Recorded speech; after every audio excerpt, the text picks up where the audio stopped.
अस्सलाम वालेकुम वबरकातुहू। Good day everybody.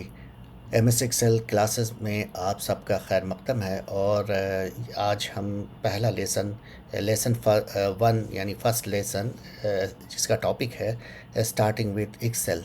तो आइए हम चलते हैं एक्सेल सीखने की तरफ। और एज़ यूजुअल जैसा कि हम हमेशा बताते रहे कि हमारा एक स्पेसिफ़िक चैनल है माई आई ई यू ऑनलाइन, जो कि सिर्फ इंग्लिश में है। और ये इसका मतलब हुआ कि माई इंटरनेशनल इलेक्ट्रॉनिक यूनिवर्सिटी ऑनलाइन। और एज़ यूजुअल जैसा कि हमेशा आपको पेश करता रहा हूँ, नाइस जो हमारे पुराने चैनल हैं वो जिसमें Urdu Hindi English mix language में होगा, जिसका नाम है नाइस आइडिया ऑनलाइन। अब आते हैं हम मेन टॉपिक पे कि हम जो आपने लास्ट वीडियो में सीखा वो क्या सीखा कि कंप्यूटर के बारे में, कि कंप्यूटर क्या है। कंप्यूटर दो हिस्सों में बांटा गया है। एक तो हार्डवेयर और दूसरा सॉफ्टवेयर। हार्डवेयर जैसा कि आपको पता है कि ये फिज़िकल जो पार्ट्स है, जो चीज़ें हैं जो इसकी, जैसे कि माउस, जैसा कि सीपीयू, मॉनिटर, कीबोर्ड, माउस वगैरह, ये सारी चीज़ें। और दूसरे प्रिंटर वगैरह जितनी भी एसेसरीज़ हैं, ये सारी चीज़ें जो आती हैं वो ये फ़िज़िकल चीज़ हैं। इसको हार्डवेयर कहते हैं। और जो सॉफ्टवेयर है वो सॉफ्टवेयर की दुनिया बहुत बड़ी दुनिया है। और इसमें इसको दो हिस्सों में बांटा गया है। पहला ये है कि एक तो सिस्टम सॉफ्टवेयर, या इसे ऑपरेटिंग सिस्टम कहते हैं, जो हर कंप्यूटर में सिर्फ एक होता है। किसी किसी में रेयरली दो भी होता है, लेकिन मोस्टली जो सबसे ज़्यादा सिर्फ एक होता है। और कई तरह के ऑपरेटिंग सिस्टम या सिस्टम सॉफ्टवेयर हैं दुनिया में पॉपुलर, जिसमें विंडोज़, यूनिक्स, लाइनक्स, सन सॉलरिस। पहले ये सन सॉलरिस था, अब सॉलरिस है। और ऑरेकल ने ले लिया है जावा के साथ साथ। तो इसके बाद मैक ओएस, एप्पल आईओएस वगैरह वगैरह, जिसमें एमएस विंडो या विंडो जो है वो पूरी दुनिया में सबसे ज़्यादा पॉपुलर है और सबसे ज़्यादा लोग इसको इस्तेमाल करते हैं। इसकी वजह यह है कि बहुत ही ये आसान है और यूज़र फ्रेंडली है, इजी टू ऑपरेट है। और दूसरी चीज़ें जो अब मेन टॉपिक आते हैं कि ये जो एप्लीकेशन सॉफ्टवेयर, जो दूसरा हिस्सा है सॉफ्टवेयर का, वो इसकी दुनिया बहुत बड़ी दुनिया है। ये एप्लीकेशन मतलब अलग अलग अपनी आपकी ज़रूरत, जिस चीज़ की आपको ज़रूरत है उसके अलग अलग सॉफ्टवेयर हैं। जैसा कि आप अगर लेटर वगैरह लिखना चाहते हैं, कुछ डॉक्यूमेंट वगैरह बनाना चाहते हैं, तो उसके लिए आप एमएस वर्ड इस्तेमाल करेंगे। उसी तरह से आप reporting, charting, analytical work, data analysis, और फाइनेंशियल अकाउंटिंग और कलरफुल चार्टिंग के लिए अगर आपको की ज़रूरत है तो एमएस एक्सेल करेंगे। उसी तरह से आपके कुछ प्रोडक्ट और सर्विसेज हैं जो आप बनाते हैं, तो उसके लिए पावर पॉइंट प्रेजेंटेशन, इनफैक्ट ये जो आप देख रहे हैं ये सब पावर पॉइंट प्रेजेंटेशन बना है, जिसको हम स्क्रीन रिकॉर्डिंग कर रहे हैं। और उसके बाद उसी तरीके से बहुत पॉपुलर सॉफ्टवेयर है, specific software computer designing, AutoCAD. और 2D 3D उसी तरीके से रेविट है, जो कि 3D सिविल के लिए यूज़ होता है, सिविल इंजीनियरिंग के लिए, और मैकेनिकल इंजीनियरिंग के लिए सॉलिड वर्क होता है। और उसी तरीके से बहुत सारे ERP है, इंटरप्राइज रिसोर्स प्लानर मॉड्यूल्स होते हैं, जिसमें ये जो एक इंडस्ट्री के लिए अलग अलग ज़रूरत होती है, जैसे फाइनेंस है, HR है, सेल्स एंड डिस्ट्रीब्यूशन है, स्टोर प्लानिंग है। तो इस पॉइंट ऑफ सेल्स है, इस तरह से जो भी ज़रूरत है सबकी सॉफ्टवेयर का एक कलेक्शन है, जिसको ERP कहते हैं। तो आइए अब हम मेन टॉपिक पे चलते हैं कि हम जो एमएस एक्सेल सीखेंगे वो एक्चुअली किस चीज़ के लिए है। क्यों डेटा को मैनेज करना है, जो कि एक इलेक्ट्रॉनिक स्प्रेडशीट होता है, जिसमें चार्ट वगैरह, एनालिटिकल वर्क्स हैं, और फाइनेंशियल अकाउंटिंग रिपोर्टिंग वगैरह हैं, और कलरफुल चार्ट्स वगैरह, और बहुत सारे आप इसमें काम कर सकते हैं। आइए सबसे पहले ये सवाल है कि हम आखिर एक्सेल क्यों सीखते हैं और हमें क्यों सीखना चाहिए। तो इसका सबसे पहला ये जवाब है कि ये पूरी दुनिया में चाहे कोई भी प्रोफ़ेशन है, उनके लिए बहुत ज़रूरी है, कोई भी। चाहे इवन चाहे वो डॉक्टरेट हो, इंजीनियर हो, साइंटिस्ट हो, प्रोफ़ेसर हो, टीचर हो या फाइनेंस प्रोफ़ेशनल हो या क्लर्क हो इवन, और या इवन सिंपल हाउसवाइफ़ हो। तो जो doctor, engineer, scientist, professor, teachers,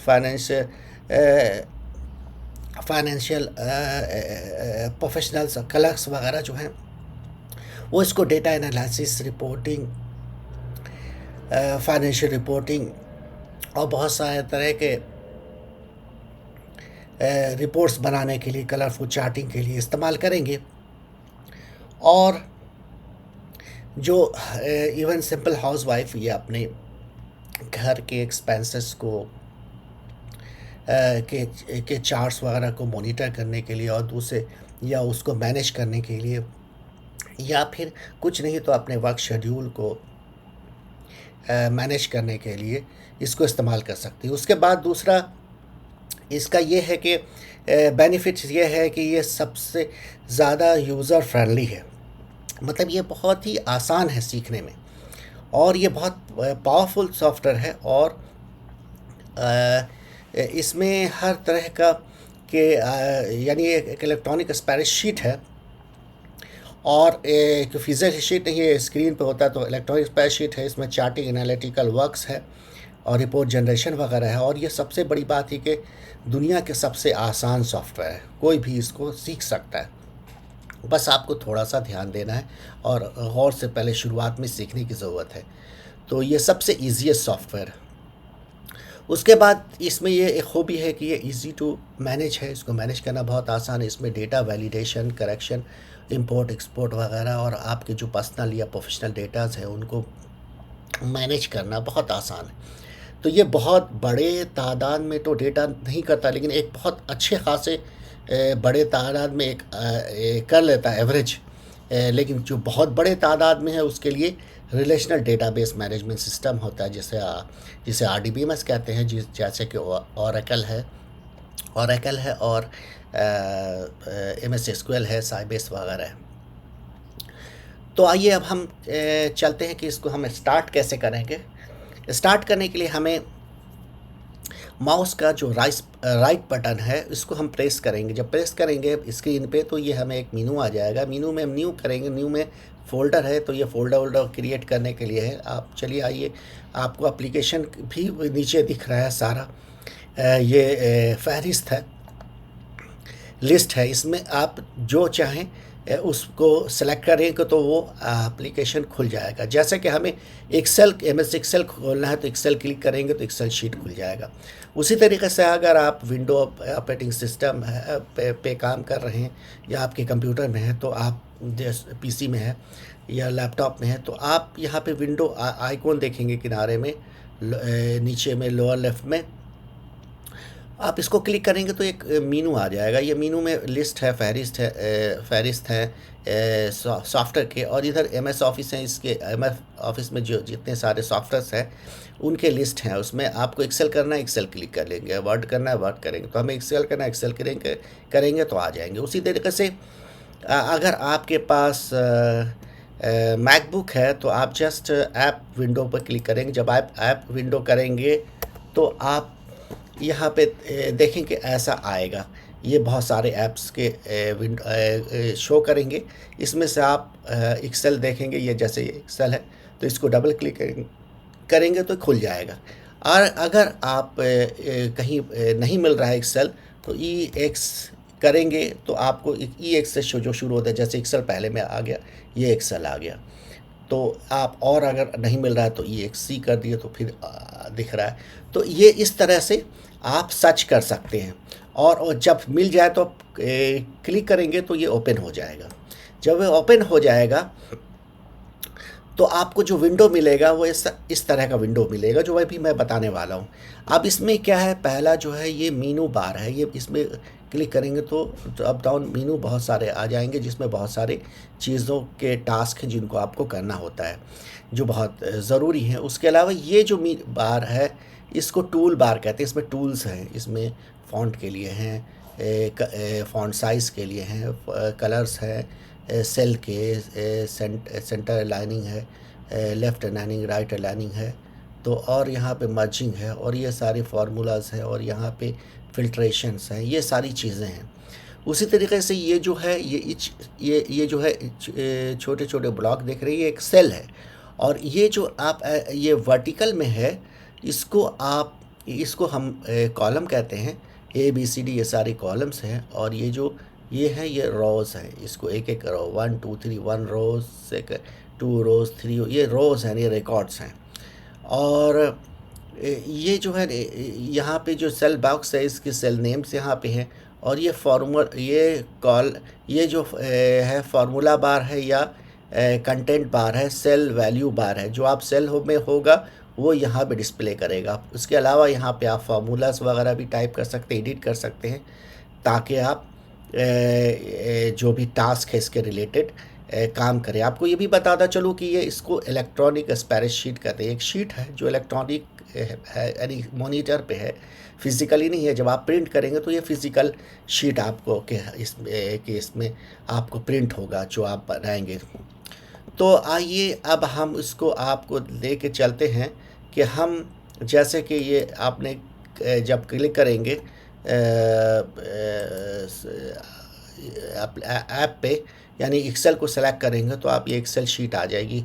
तो कुछ विंडोज़ में sheet 1, sheet 2, sheet 3 by default आती है, किसी में सिर्फ शीट 1 आती है जब मैक वगैरह में। तो आप उसके बाद आप यहाँ से बढ़ा सकते हैं। और ये अगर आपको डिलीट करना है तो एडिशनल आप ये लें, और आप ऐसे डिलीट कर देंगे तो ये डिलीट भी हो जाएगा। अब उसी तरीके से ये जो है, अब इसके कलर्स, इसको रीनेम भी कर सकते हैं आप यहाँ से रीनेम टैब कलर कर दें। अब टैब कलर कर दें, इसको रीनेम कर दें, जैसे कि स्टूडेंट, STUDENT, स्टूडेंट। बस आप ये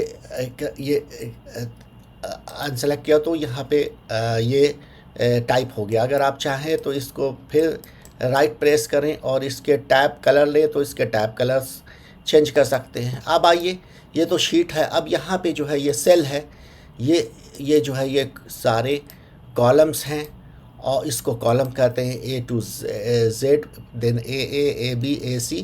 उसी तरीके से ये 1 है, 2 है, 3 है, ये रिकॉर्ड्स हैं। ये इस तरह ये हॉरिजेंटली ये रिकॉर्ड होते हैं, और वर्टिकली ये कॉलम्स होते हैं। तो ये जो फार्मूला, ये है फार्मूला बार या कंटेंट बार है। इसमें आप जो भी सेल में लिखेंगे वो यहाँ पे लिखाएगा। आप इसको एडिट कर सकते हैं। और ये जैसे ये सेल वैल्यूज़ है, इसके सेल नेम है, ये इसका एक बहुत इम्पॉर्टेंट रोल है। आप आगे चल के पता चलेगा अभी, जिसमें जैसे आप यहाँ पे सेलेक्ट करते हैं, तो ये F और 7, तो यहाँ पे क्रॉसिंग है 7 F7, तो यहाँ पे देखिए F7 हो गया। उसी तरीके से लेफ़्ट अप और डाउन, लेफ़्ट और राइट, जो भी आप करते हैं तो यहाँ पे आपको डिस्प्ले होता जाता है उसका सेल नेम। तो उसके बाद आप जैसे कि अब ये रिज़ल्ट है। अब मैं शीट हमने ऑलरेडी इसमें डेटा एंट्री किया हुआ है, और आपको भी इसी तरह से डेटा एंट्री करना है। पहले तो आपको डेटा के स्ट्रक्चर बनाने होंगे। एक आप टाइप कर लें यहाँ पे कुछ भी, हेडिंग कर लें। उसके बाद उसको आप सेलेक्ट कर लें। जैसे कि ये मर्ज हुआ है, मैंने अनमर्ज कर दिया, तो यहाँ पे अनसेलेक्ट हो गया। आप फिर से मैं यहाँ से ऐसे लिया। याद रखिए कि आपको फर्स्ट में लिखना है, सेकंड थर्ड में नहीं, वरना वो डिलीट हो जाएगा। तो फर्स्ट में लिखेंगे जो भी कंटेंट, लेकिन दूसरे सेल में कुछ नहीं है। आप फर्स्ट को सेलेक्ट करके आप एंड तक यहाँ तक ले लें, और इसको मर्ज कर दें, मर्ज कर दें। जब मर्ज हो गया तो यानी सिंगल हेडिंग हो गया। इसी तरीके से ये सीरियल नंबर लिख दिया, एडमिशन नंबर लिख दिया, स्टूडेंट नेम लिख दिया, फिज़िकल नेम लिख दिया, सब्जेक्ट नेम लिख दिया, फिजिक्स केमिस्ट्री बायोलॉजी। और उसके बाद यहाँ स्ट्रक्चर बना दीजिए। अभी शुरुआत में इतना ही कीजिए, बाद में टोटल मैक्स ये सब आप लिख देंगे। और उसमें अप टू 10, 1 to 10 रिकॉर्ड्स आप बाय डिफ़ॉल्ट कुछ भी लिख दें, कुछ रैंडमली, कुछ भी जो भी लिखना है। सीरियल नंबर डाल दें 1 2 3, और उसी तरीके से एडमिशन नंबर कुछ भी डाल दें, उसका नाम डाल दें, और उसके बाद नेम, और उसके बाद यहाँ पे सब्जेक्ट लिख दें हेडिंग, और इसमें सब्जेक्ट 10 रिकॉर्ड के सब्जेक्ट्स सॉरी मार्क्स को आप रैंडमली कुछ भी डाल दें, ताकि नेक्स्ट टास्क में हम जो बताएंगे आपको कि कैसे कैलकुलेट करेंगे। तो अभी आप देखिए कि अभी जैसे इसमें क्या है, आप यहाँ पे अगर आप इसको एडिट करेंगे तो ये पहले वाला डिलीट हो जाता है। तो इसको करने का एक तरीका ये है, सबसे पहले इसको मैं कंट्रोल Z करता हूँ, यहाँ पे आके यहाँ पे आप क्लिक कीजिए, और जैसे अब्दुल्ला है, अब्दुल्ला कहतानी करना, QAHTANI कहतानी, आप ये अब्दुल्ला कहतानी हो गया। अगर उसी तरीके से आप यहाँ पे भी कर सकते हैं। अब यहाँ पे डबल क्लिक किए, एंड में आ जाइए, एंड में फिर स्पेस बार दीजिए, अब्दुल्ला इसको, या फिर इसको डिलीट करना डिलीट कीजिए, अल करीम, अब्दुल्ला अल करीम मानिए इसका नाम आपने इनका एडिट कर दिया, अब हट गए तो ये अब्दुल्ला अल करीम हो गया। यहाँ पे भी आप कर सकते हैं और यहाँ से भी कर सकते हैं आप एडिटिंग। तो इस तरह से आप कीजिए। और आप में फ़ॉन्ट के चेंज करना है, ये फ़ॉन्ट है, आप इसका फ़ॉन्ट का कुछ और ले लीजिए। आप मान लिया आप चाहते हैं कि इसका फ़ॉन्ट स्क्रिप्ट में लिखा हो तो स्क्रिप्ट में लिखा होगा। आपने फ़ॉन्ट यहाँ पे जो फ़ॉन्ट साइज़ है, आप इसमें 15 है, आप 20 कर दें, 20 हो गया। और बड़ा करना है बड़ा कर दें। उसी तरह से आप इसको डिज़ाइन कर दें। और ये फ़ॉन्ट के लिए कलर टैब, फ़ॉन्ट का ये कलर, ये सेल का कलर है, आप कोई और कलर ले लें, आप जैसे मान लिया पर्पल ले लें। और ये जो वाइट है इसकी जगह फ़ॉन्ट, ये तो सेल का कलर है, बेस कलर, और ये जो है फ़ॉन्ट है, यहाँ से फ़ॉन्ट ले लें, फ़ॉन्ट का कोई और कलर ले लें आप। पर्पल है मान लिया, ग्रीन ले लिया आपने, ग्रीन आ गया। ब्लैक लेना है आपने, ब्लैक ले लिया, यहाँ से ब्लैक ले लिया। तो इस तरह से आप इसको करें और इस पर प्रैक्टिस करें कि आप कैसे डेटास को चेंज कर सकते हैं और कैसे ही करते हैं। 10 स्टूडेंट का आप बनाएं, रैंडमली जो दिल में आए वो नंबर डाल दें। और उसके बाद ये हेडिंग डाल दें, total, max, max, minimum, average marks और पास फेल ग्रेड, ये स्ट्रक्चर आप बना दें। और रिमार्क्स, क्लास रिमार्क्स, ये फिर हम आपको बताएंगे कि कैसे टोटल करना है, आपको किस किस तरीके से करना है, मैक्स कैसे करना है, मिनिमम कैसे करना है, एवरेज कैसे करना है, पास फेल इफ़ कमांड से कैसे करना है, फिर नेस्टेड इफ़ से आपको ये पास फेल के को ऑटोमेटिकली जो यहाँ पे डेटा मिलेगा उस हिसाब से यहाँ पे उसको प्रिंट करना है। तो ये सारी चीज़ें टास्क होंगी। तो आप इस पे प्रैक्टिस करते रहिए। नेक्स्ट क्लास में इंशाल्लाह मिलते हैं और आपसे को हम डिटेल बताते हैं। तब तक आप हमसे टच में रहें और हमारे चैनल्स को सब्सक्राइब करते रहें। तब तक के लिए इजाज़त है। अल्लाह हाफ़िज़। अस्सलामु अलैकुम व रहमतुल्लाहि व बरकातहू।